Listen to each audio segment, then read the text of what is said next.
madaxweyne ku-xigeenka jamhuuriyadda Soomaaliland mudane Cabdiraxmaan Cabdilaahi Ismaaciil Saylic oo ka qayb galay munaasabadan ballaadhan ee lagu shaacinayay 100 arday ee dhamaystay waxbarashada caafimaadka guud ee jaamacadda Addis Ababa Medical University College laanteeda Hargeysa ayaa lagu qabtay hoteelka Mansour ee magaalada Hargeysa. Xafladaasi waxaa kala qayb galay madaxweyne ku-xigeenka Soomaaliland wasiirka wasaaradda howlaha guud iyo guryeynta, agaasimaha guud ee wasaaradda cadaaladda, gudoomiyaha hay'adda mihnadayaasha caafimaadka, maamulka, macallimiinta, ardayda sanadkan ka baxday jaamacaddaasi iyo weliba mas'uuliyiin kala duwan oo lagu soo casuumay. gudoomiyaha jaamacadda Addis Ababa Medical College oo ugu horreyn xafladaasi ka hadlay ayaa ku dheeraaday sooyaalka taariikheed ee jaamacadda Addis Ababa laanteeda Hargeysa. I would like to say welcome to the graduation ceremony of batch 4 class 2014. Dear graduates, waxa uu sheegay in dufcaddan ay tahay dufcaddii afraad ee ka qalin jabisa jaamacadda Addis Ababa isla markaana ay barteen buu yidhi caafimaadka guud, tiradooduna ay dhan tahay 100 arday. waxaanu halkaasi hambalyo uga diray ardayda ka baxday sanadkan jaamacaddaas waalidiintii ku soo tabcay, kaasoo ardayda u rajeeyey in cilmigaasi ay barteen ay noqdaan qaar dalkooda iyo weliba dadkoodaba ugu shaqeeya.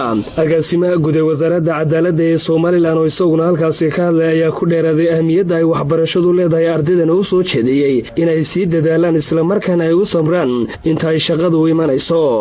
mas-uul ku hadlaya safaradda uu waddanka Itoobiya ku leeyahay Soomaaliland oo isaguna halkaasi ka hadlay ayaa ardayda hambalyeeyey. gudoomiyaha hay'adda mihnadayaasha caafimaadka ee Soomaaliland mudane Axmed Xaashi Oday oo halkaasi ka hadlay ayaa ardayda kala dardaarmay dhibaatooyinka iyo weliba aafada uu leeyahay taariibku, waxaana u soo jeediyey inay ka waantoobaan isla markaana ay ka fogaadaan taariibka. waxaanu ardayda kula dardaarmay in caafimaadkaasi guud ay barteen ay ugu shaqeeyaan dadkooda si ay wax u taraan.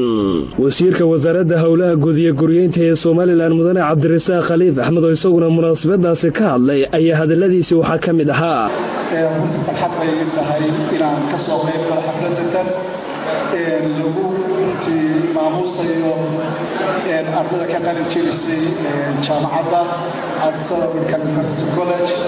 waxaan leeyahay hambalyo. madaxweyne ku-xigeenka jamhuuriyadda Soomaaliland mudane Cabdiraxmaan Cabdilaahi Ismaaciil Saylic oo isaguna halkaasi ka hadlay gabagabadii munaasabadaasi ayaa yidhi horta marka hore waxaan leeyahay hambalyo baan leeyahay. marka labaadna waxaan u mahadnaqaynaa ilaahay baa mahad leh macallimiintii soo baarisay ee muddada ay la daba joogtay dadaalka iyo waalidiintii har iyo habeen maanta dhalateen ilaa maanta dadaalkii la daba joogay soo gaarsiiyey ayaa marka koowaad iyo marka labaad oo mahadnaqaynaa. waxaan leenahay jazaakumullahu khayr, ilaahay idin jazaasiyo sida fiican u soo barbaariseen ragga maanta iyo dumarka kale oo jooga ka qalin jabinay jaamacadda.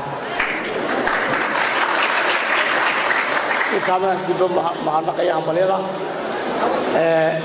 waxaad joogtaan maanta noloshii cusbeed baad galaysaan, waxaad ka gudbaysaan noloshii ardaynimada.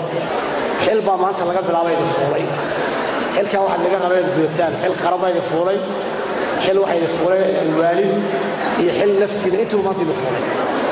xilkaasi aad u gudanaysaan waxa weeyaan idinkoo dadaal muujiya. madaxweyne ku-xigeenka jamhuuriyadda Soomaaliland ayaa shahaadooyinkii guddoonsiya ardaydii sanadkan ka baxday jaamacaddaasi Addis Ababa